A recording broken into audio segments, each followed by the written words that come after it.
Route 66 is waiting for you. It's not quite dead. In pieces, it's alive, but only as a specter, a time warp. You come under its spell. It'll swallow you whole. It seduces, lures you in. You become hypnotized. You're in between worlds. The restless ghosts of engines past still roam here. Big nasty V twins, parallel twins, inline triples, inline fours, flat twins. Old Milwaukee 8s in the crosswinds still roar. Revving faster, you can feel the spirits all around you.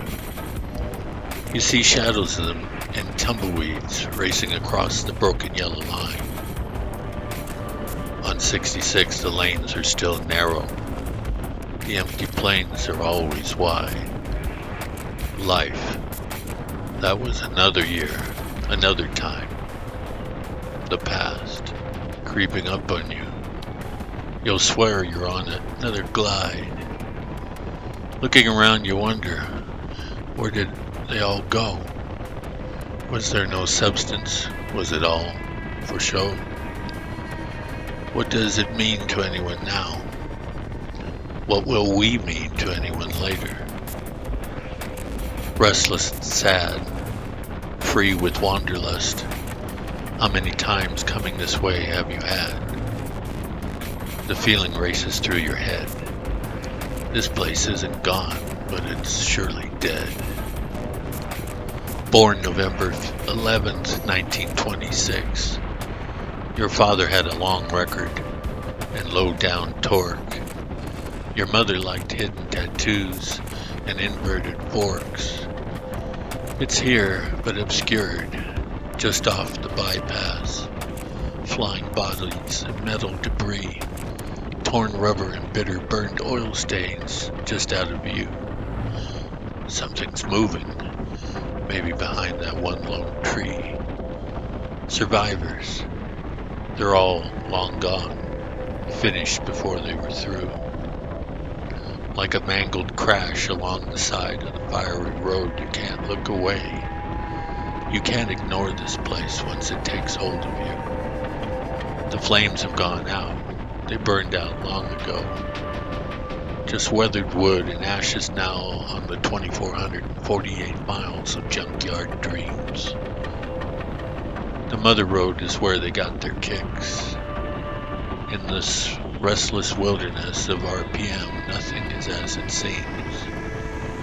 Neon motels and greasy spoons, rattlesnake shows between pink flamingos, the rumble of railroad cars in the middle of the night outside your bedroom window, drugged from the heat of the day, then a flood of stars overhead at night.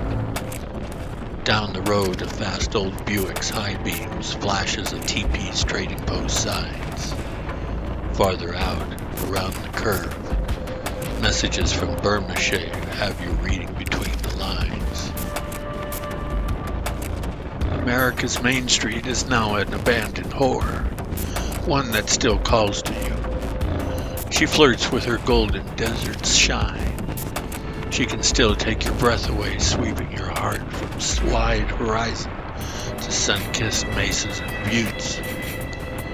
She knows you'll keep riding until you score. She knows you, America, how you always want more.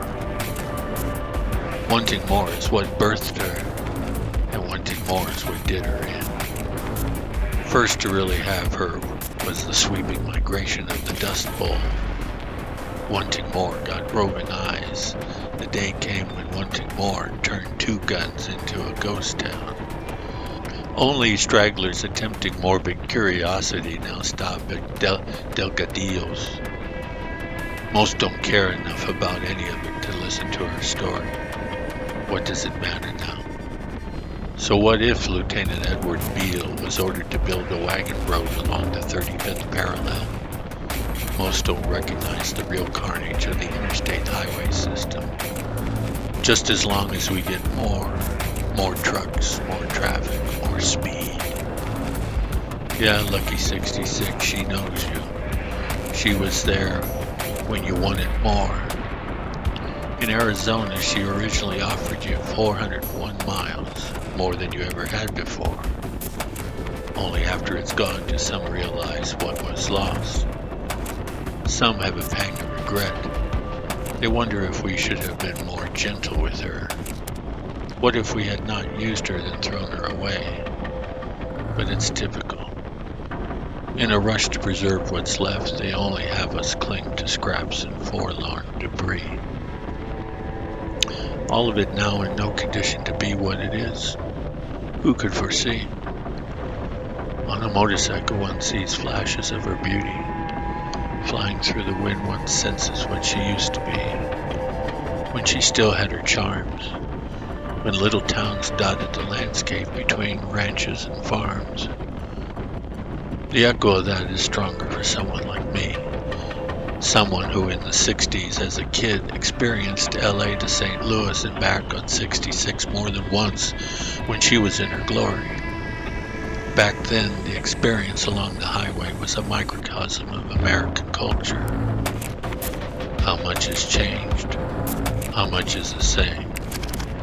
Now Route 66 perfectly exemplifies the plastic soul of the culture that tossed her away in its rush for more. It's a throwaway culture with bigger, better as tradition at its core. The mother road from the Windy City to Santa Monica Pier has become the accidental monument to who we are and what we've become. Now that we've thrown away Route 66, all we can do is listen to the wind over the road. It's a forgotten reminder. Of course we think we're too clever to take it as a warning. But I heard whispers of it on the road yesterday. It said whatever you value today, enjoy it today. Enjoy it for all the plastic soul it can offer you. For we belong to a culture that lets everything rot tomorrow. Nothing today of what you value in this culture is destined to survive, no matter where you live. We are all residents of Route 66. We are a nation lost on the mother road to obscurity. Someday our interstate highway system, the grand design that killed the mother road, this too will be abandoned. We'll fly above it or commute over light beam transporters. Everything moves on, but the ghosts of Route 66 are forever now. Killing them only made them eternal. They'll always be there, waiting for you. And if you want to hear them, the best way is on two wheels.